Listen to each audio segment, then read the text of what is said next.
નમો બુદ્ધાય, જય ભીમ. મિત્રો, અમારા જેટલા બી મહાપુરુષો થયા, ભગવાન તથાગત તો તથાગત હતા, એ તો શ્રેષ્ઠ હતા.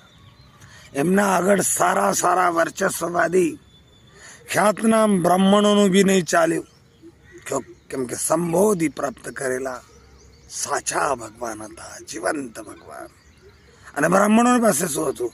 કાલ્પનિક, આશ્ચર્યચકિત, લોકોને ભ્રમિત કરવાનું નોલેજ. ટકે કઈથી તથાગતના સામે?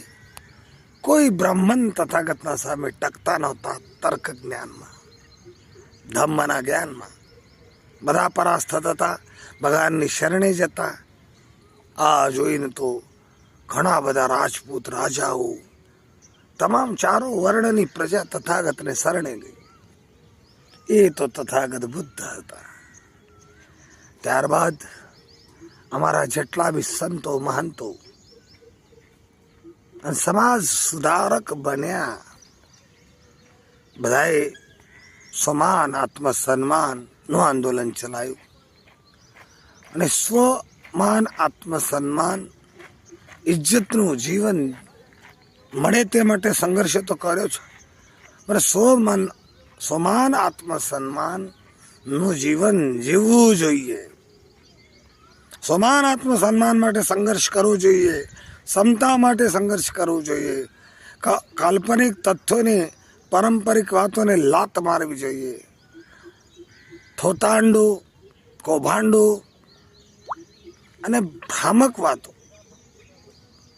ધાર્મિક ધતિંગોને લાત મારવી જોઈએ. અંધશ્રદ્ધાથી મુક્ત થવું જોઈએ.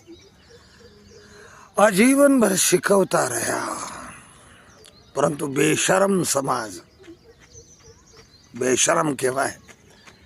હવે કશો વાંધો નહીં, થઈ જ ગયેલા છે તો કશો વાંધો નહીં આવતો.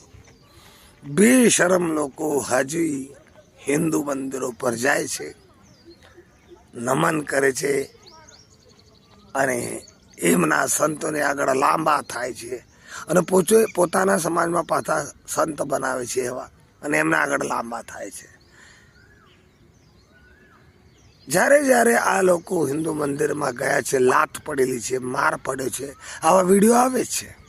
હવે યુપીના એક મંત્રીનો છોકરો, યુપી સરકારમાં મંત્રી છે, મુન્ના કોરિયસીમાં આવે, એ મંદિરમાં ગયો પોલીસ પ્રોટેક્શન સાથે.